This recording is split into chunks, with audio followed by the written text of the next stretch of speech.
Alors, dans le 5e tome d'Harry Potter, la plus grande menace, ce n'est pas juste le retour de Voldemort. Non, c'est le silence assourdissant de ceux qui refusent de le croire. La vraie question c'est, comment est-ce qu'un gouvernement entier peut nier une vérité aussi évidente et dangereuse? Eh bien, c'est ce qu'on va décortiquer aujourd'hui. Imaginez un peu le truc. On est le seul témoin de quelque chose de terrible, d'impensable. On sait qu'un danger mortel est là, qu'il arrive. Et quand on essaie de prévenir les autres, eh bien on nous traite de menteurs, d'avabulateurs. On dit qu'on veut juste se faire remarquer. C'est exactement ce que vit Harry. Et ce sentiment d'injustice, c'est ça, l'étincelle qui va tout embraser. Et ça commence tout en haut de l'échelle. Le ministère de la Magie lui-même, l'instance qui est censée protéger tout le monde, prend une décision absolument radicale. Nier purement et simplement le retour de Voldemort.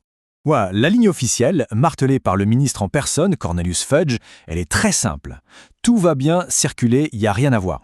Mais attention, il faut bien comprendre que ce n'est pas juste de la bêtise ou de l'aveuglement, c'est un vrai choix, un calcul politique, celui de sacrifier la vérité pour préserver une petite paix de façade, une illusion de sécurité. Et c'est là qu'on touche vraiment au cœur du problème. D'un côté, on a la version du ministère toute belle, toute rassurante, les détraqueurs sont à Azkaban, ils nous obéissent au doigt et à l'œil. Et de l'autre, la logique implacable de Dumbledore, qui dit simplement « Attendez, si 2 détraqueurs ont attaqué en pleine rue, c'est bien que quelqu'un leur a donné l'ordre. Et ce quelqu'un, ce n'est pas nous. La preuve, elle est là, juste sous leur nez. Mais le pouvoir, lui, fait le choix de regarder ailleurs. » Bon, ce déni politique, c'est une chose. Mais il a des conséquences très concrètes, très personnelles. Surtout pour Harry. Pour lui, ce mensonge d'État, ça va devenir une véritable torture psychologique. Il faut se mettre à sa place pendant cet été-là, complètement coupé du monde, zéro nouvelle. La seule chose qui lui reste, c'est le souvenir atroce de cette nuit dans le cimetière. Chaque jour de silence, c'est un tour de vie supplémentaire. Ça nourrit sa colère, son sentiment d'impuissance. Il a l'impression de porter tout le poids du monde sur les épaules, et personne ne vient l'aider. Même ses propres amis, ses alliés, sont forcés de se taire. Alors cette petite phrase de son parrain, Sirius, dans une lettre, « Je sais à quel point tu dois te sentir frustré », c'est comme une bouffée d'oxygène. C'est quelqu'un qui, enfin, lui dit « Oui, ce que tu ressens, c'est normal, c'est légitime ». Et ça change tout, quand on a l'impression que le monde entier nous prend pour un fou. Alors que se passe-t-il quand le pouvoir en place s'acharne à étouffer la vérité? Inévitablement, la résistance s'organise. Dans l'ombre. C'est une règle quasi universelle. Quand les institutions officielles ne font plus leur travail, eh bien les gens prennent les choses en main. On a d'abord, bien sûr, l'Ordre du Phénix. C'est la vieille garde, en quelque sorte. La garde rapprochée de Dumbledore. Des sorciers qui ont déjà combattu Voldemort une première fois et qui, eux, savent très bien que le danger est réel. Ils agissent en secret, ils collectent des infos, bref, ils se préparent pour une guerre que le ministère fait semblant d'ignorer. Mais il y a autre chose. Quelque chose qui vient de la nouvelle génération. L'armée de Dumbledore. Et attention, ce n'est pas juste un petit club secret d'élèves, c'est un véritable acte de désobéissance. Le ministère impose un programme qui les empêche d'apprendre à se défendre? Très bien. Puisque l'école ne remplit plus son rôle, ils vont s'en charger eux-mêmes. Et la façon dont ça se monte, ce n'est pas du tout improvisé. C'est très organisé. L'idée, évidemment, vient d'Hermione, le cerveau du groupe.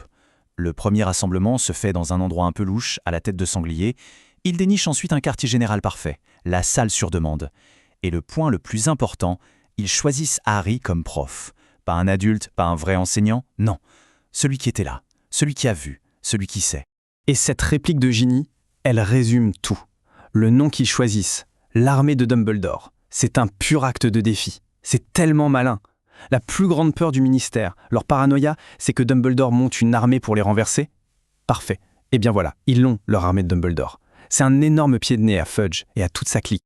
Seulement voilà, quand on défie un pouvoir autoritaire, ça ne reste jamais sans conséquence. S'opposer à la ligne officielle, ça a un prix. Et dans ce cas-là, un prix vraiment, vraiment élevé. La réponse du ministère, elle est immédiate et brutale. Ils ne discutent pas, ils légifèrent. Ils créent des lois pour reprendre le contrôle total de Poudlard. Et pour ça, ils envoient leurs soldats, Dolores Ombrage. Elle arrive avec le titre de Grande Inquisitrice et les pleins pouvoirs. Sa mission est claire, faire taire toute opposition, purger l'école de quiconque ne suit pas la ligne du parti. C'est ni plus ni moins la mise en place d'un régime totalitaire dans ce qui était censé être l'endroit le plus sûr du monde. Et voilà l'illustration la plus glaçante de ce prix à payer. Je ne dois pas mentir. Ce n'est pas une simple punition, une simple retenue. Ombrage force Harry à graver ces mots sur sa propre main, avec une plume qui utilise son propre sang comme encre. Le message est terrible. Dire la vérité est un mensonge, et ce mensonge sera puni par la douleur, inscrit dans la chair. Mais le pire, ce n'est même pas la douleur. C'est sa réaction à elle. Ce petit « Ah oui, ça fait mal, n'est-ce pas ?» Ça montre bien qu'elle ne fait pas que punir, elle y prend plaisir. Elle savoure la souffrance de ceux qui osent lui tenir tête. C'est toute la perversité de son pouvoir. Une violence sadique, cachée sous une façade rose bonbon et des règles bien propres. Pourtant, malgré toute cette répression, cette violence, on ne peut pas enfermer la vérité pour toujours. Ça ne marche jamais. La pression monte, monte, monte, jusqu'au point de rupture. Le moment où le grand mur de mensonges va se prendre la réalité en pleine face. Et là, tout s'accélère d'un coup. Harry a une vision, Sirius est en danger. C'est un piège, bien sûr, mais il fonce tête baissée. Lui et ses amis volent jusqu'à Londres et s'infiltrent dans le département des mystères, au cœur même du ministère de la magie. L'embuscade se referme et la bataille éclate. Et c'est ça qui est fou, le combat a lieu dans les couloirs de l'institution qui passait son temps à dire que tout allait bien. C'est l'instant de vérité, le moment où tout bascule. Le ministre Fudge débarque sur les lieux, et il le voit. Il voit Voldemort de ses propres yeux. Fini, le déni n'est plus possible. Ces quelques mots qui bégayent « ce n'est pas juste du choc, c'est le bruit que fait un mensonge d'État quand il s'effondre. La réalité vient de lui exploser au visage. Ça y est, la vérité est sortie. Tout le monde sait. Le monde des sorciers ne peut plus se cacher la tête dans le sable. Mais il n'y a aucune célébration, pas de victoire, parce que cette révélation, elle a le goût amer de la tragédie. Cette fameuse victoire, elle a coûté cher. Terriblement cher. Sirius Black est mort pendant la bataille. Pour Harry, c'est la perte de sa seule famille. Alors oui, la vérité est connue, mais à quel prix ? Avoir eu raison depuis le début, ça n'enlève rien à la douleur, ça ne ramène personne. Et cette phrase que Harry hurle à Dumbledore dans son bureau, « Non, vous ne savez rien du tout », elle est terrible. Ce n'est plus de la frustration, c'est de la rage, de la douleur à l'état pur. C'est le cri d'un gamin brisé qui a tout perdu en se battant pour cette foutue vérité. Parce que même quand la vérité finit par gagner, parfois les cicatrices sont tellement profondes qu'on se demande si ça en valait la peine. Au final, toute cette histoire nous laisse avec une question assez vertigineuse. Face à l'injustice, face à un système qui choisit le mensonge, qu'est-ce qu'on est prêt à sacrifier pour la vérité ? Parce que ce livre nous montre que le courage, ça ne suffit pas.